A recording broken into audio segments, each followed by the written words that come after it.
What's up guys? Welcome back sa ating YouTube channel. Ngayon, pag-usapan natin ang iba't ibang classes sa Nightcrows. Una, Berserk. Para siyang troll warlord kung sa Dota. Tingnan natin ang kanyang mga skill.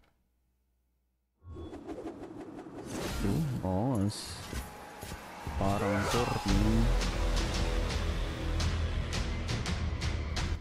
Para siyang Thor, binabato niya yung kanyang axe.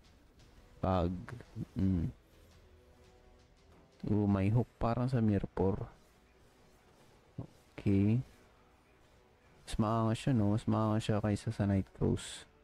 Graphics wise, PvP wise. Para siyang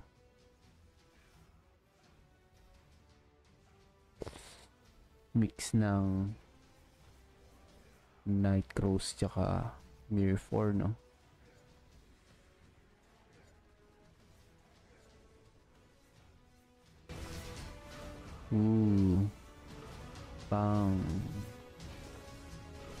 Nag-super saiyan si Idol. Ayan na, nilabas si Thor. Pak.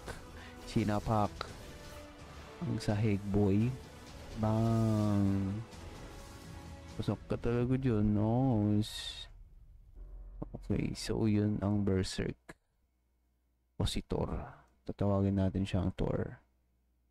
Craves only destruction and slaughter, drenching the battlefield in the blood of his enemies. So second is called melodies that promise victory. A bard who inspire fear in enemies that heals allies singing. So ito parang Taoist. So Taoist or priest kung sa Nightcrows. Check natin yung skill niya.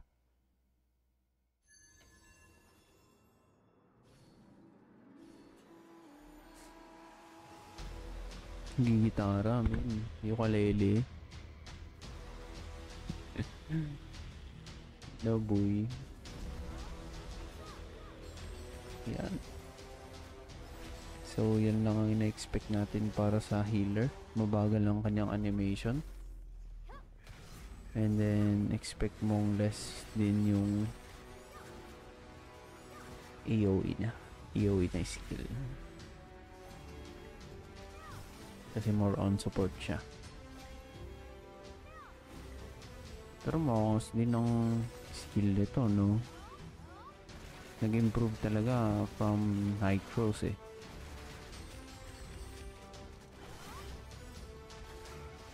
Mas mabilis ka pumatay ng mobs kasi may AoE siya. Unlike sa Cleric sa Nightcrows.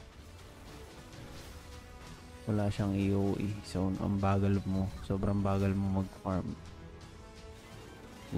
Gagi. Ano yun? Parang freezing field ah.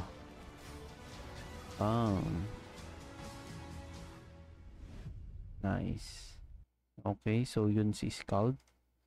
Ang pangatlong character naman is si Volva. Bearer of Great Will, Agent of God who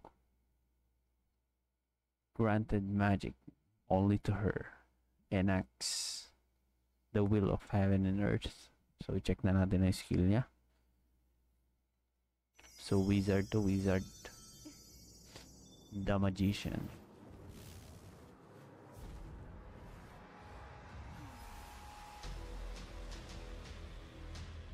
Feeling ko ito yung magiging character ko sa Legend of Emer eh, wizard.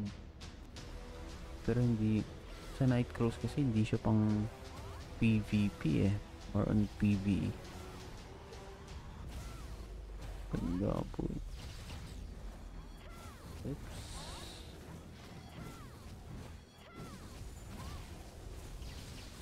Kung gusto mo kung F2P ka at gusto mong maka-farm ng mabilis, feeling ko ito yung best class for that. Kasi ang dami na skill na AoE eh. And then fast farm, maka-level ka din ng sobrang bilis dahil sa skill niya. And usual, yun ang pinaka-usual kapag magic type, no? Fast kill mobs AoE And then maangas din yung mga skill syempre. Gagi, umulan ng lava boy. Pakaangas. Yun yung ultimate niya. So abangan natin yan. So yan si Volva. Ito ng pangatlo, si Warlord.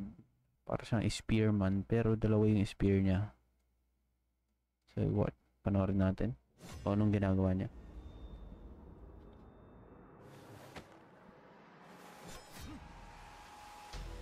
Okay, nakakasi din to, men. Soul piercing strike.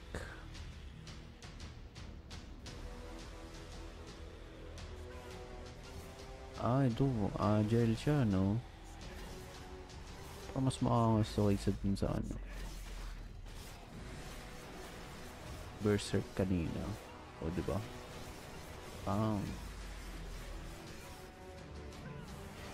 Gago, binatuboy. Uy, may dash pa siya, guys. Pang. Kita mo yun, nag-dash siya and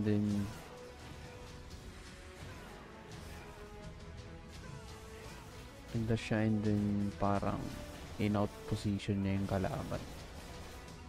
Dash and then parang pinalapit niya sa mga kasama niya. So ganun siya kaangas. And then may EOE din siya. Tapos maganda yung skill niya, boy.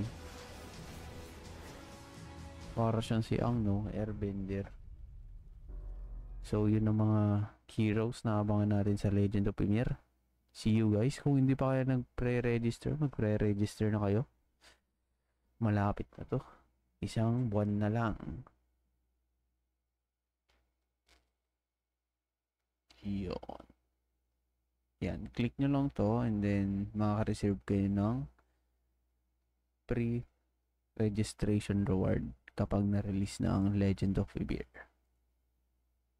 So yun lang guys. Paalam.